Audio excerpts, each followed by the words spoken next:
ஆசிரியர்கள் மற்றும் பெற்றோர் அனைவருக்கும் வணக்கம். பொதுத் தேர்வு எழுதும் மாணவர்களுக்கான வழிகாட்டி நிகழ்ச்சி இது. இந்த நிகழ்ச்சியில் நம்ம கூட பேச வந்திருக்கிறாரு doctor R Bhaskar Sethupathi sir. வணக்கம் சார். வணக்கம். வணக்கம் சார். பொதுத் தேர்வு எழுதும் காலகட்டங்களில் ஒரு ஆசிரியர் மாணவர்கள்ட்ட எப்படி நடந்துக்கணும், எந்த மாதிரி நடந்துக்கணும், அதாவது நான் எப்படி பார்த்தீங்கன்னா திட்டக்கூடாது, அவங்கள அடிச்சிடக்கூடாது, அவங்கள மன உளைச்சல் ஏற்படுத்துறதுக்கான வார்த்தைகள் எதையும் பயன்படுத்திடக்கூடாது, அந்த மாதிரி பார்க்குறேன். அப்போ அவங்க பொதுத் தேர்வு எழுத போகும் காலகட்டத்திற்கு முன்னாடி இருந்து அவங்க படிக்கிறதுக்காக ப்ரிப்பேர் பண்ணுவாங்க.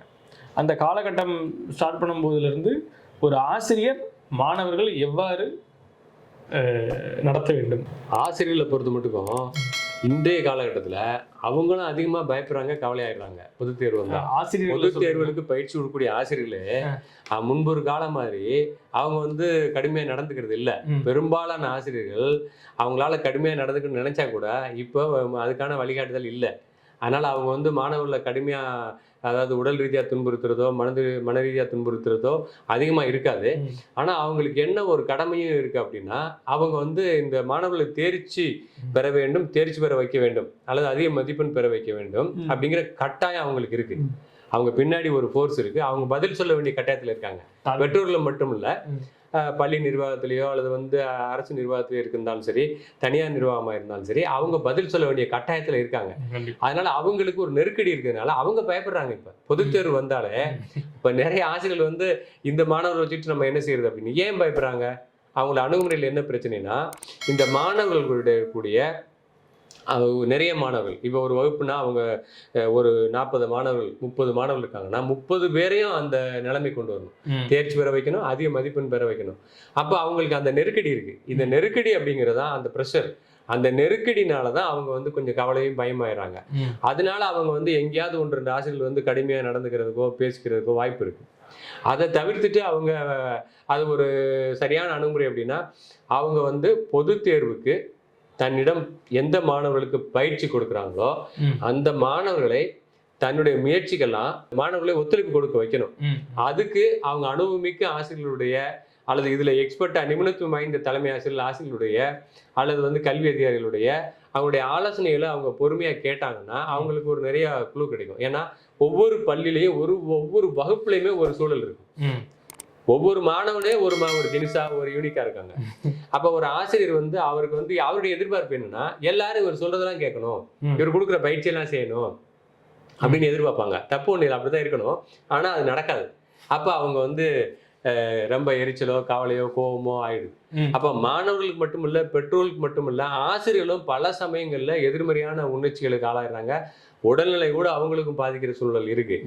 அவங்களும் எல்லா ஆசிரியர்களுமே வந்து அப்படி நடந்துக்க முடியாது. பெரும்பாலான ஆசிரியர்களுக்கு இப்படி இருக்கு. ஏன்னா பொது தேர்வுக்கு பயிற்சி கொடுக்குறது அப்படிங்கிறது ஒரு பெரிய ஆர்ட் அண்ட் சயின்ஸ். அது வந்து ஒரு பெரிய விஷயம், ரொம்ப நுட்பமாக கவனிச்சு செய்ய வேண்டிய விஷயம்.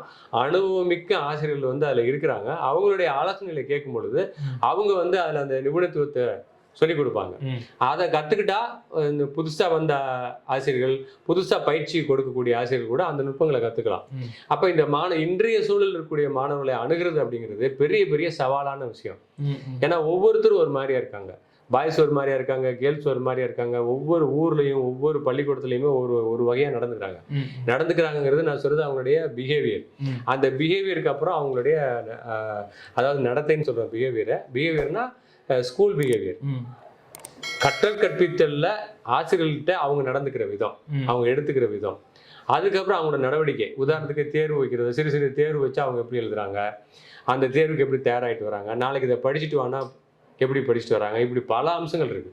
அப்புறம் சக ஆசிரியர்கள், தலைமை ஆசிரியர்கள், நிர்வாகம் எல்லாத்தையும் சமாளிக்க வேண்டியிருக்கு. தன் குடும்பத்தையும் அந்த ஆசிரியர்கள் பார்க்க வேண்டியிருக்கு.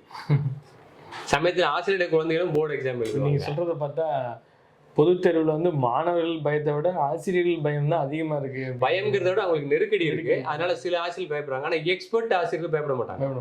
நிபுணத்துவம் வாய்ந்த இந்த டெக்னிக் எல்லாம் இவங்களை ஹேண்டில் பண்ணக்கூடிய டெக்னிக் எல்லாம் தெரிஞ்ச ஆசிரியர் என்னைக்கு பயப்பட மாட்டார். அவர் தைரியமா ஹேண்டில் பண்ணுவாங்க. ஒவ்வொரு முறையும் 100% தேர்ச்சி அடைய வச்சிருவாங்க. கண்டிப்பா. அந்த அந்த நிபுணத்துவம் வர்ற வரைக்கும் மற்ற ஆசிரியர்கள் வந்து அந்த நிபுணத்துவத்தை கத்துக்கணும், அந்த திறனை வளர்த்துக்கணும். ஸோ பொதுத் தேர்வு எழுதும் மாணவர்களை கையாளுறதுக்குன்னே இருக்கக்கூடிய திறன்களை இந்த ஆசிரியர்கள் வளர்த்துக்கணும். இந்த வருஷத்துக்கு அவங்க படிக்கும்போது என்ன மாதிரி சூழ்நிலை இருந்ததோ அதை நினைச்சு கூடாது. இந்த வருஷம் இந்த மாணவர்களுக்கு எப்படி சூழ்நிலை இருக்கோ அதுக்கேற்ற மாதிரி மாத்திக்கணும். மாறிக்கிட்டாங்கன்னா அவங்களும் ஜாலியாவே பண்ணலாம்.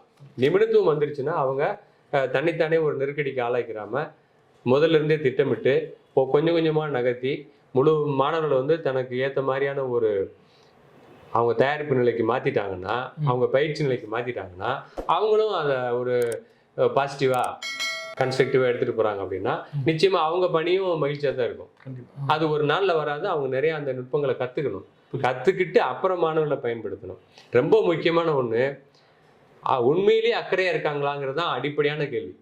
ஒரு ஆசிரியர் பொது தேர்வு எழுதும் மாணவர்களிடம் எப்படி நடந்து கொள்கிறார் என்பது, அவர் முழு அக்கறையாக இருக்கிறாரா, இந்த மாணவர்கள் நன்றாக வர வேண்டும் என்பதற்கு முழு அக்கறையாக இருக்கிறாரா இல்லையா என்பதை கூர்ந்து பள்ளி நிர்வாகம், தலைமை ஆசிரியர்கள், பெற்றோர்கள், அதை விட முக்கியமா மாணவர்கள் கவனிப்பாங்க.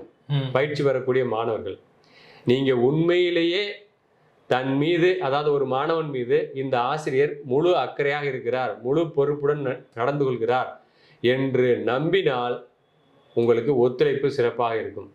இது வெறும் அவன் வந்து ஒரு கண்துடைப்பு அல்ல, இவர் சும்மா இந்த ஆசிரியர் நடிக்கல, இவர் நிஜமாவே அக்கறையா இருக்காருன்னு தெரிஞ்சதுன்னா அந்த மாணவருடைய ஒத்துழைப்பு நல்லா இருக்கும், ஆசிரியரும் மகிழ்ச்சியா இருக்கலாம். சின்சியர் எஃபர்ட்டா இல்லையா, இதான் கேள்வி. சின்சியரா எஃபர்ட் போடாம ரொம்ப சீரியஸா ஒரு பயத்தோட எஃபர்ட் போட வேண்டிய அவசியம் இல்லை. சின்சியரா இருந்தா எல்லாம் சரியா வந்துடும். புரியுது சார்.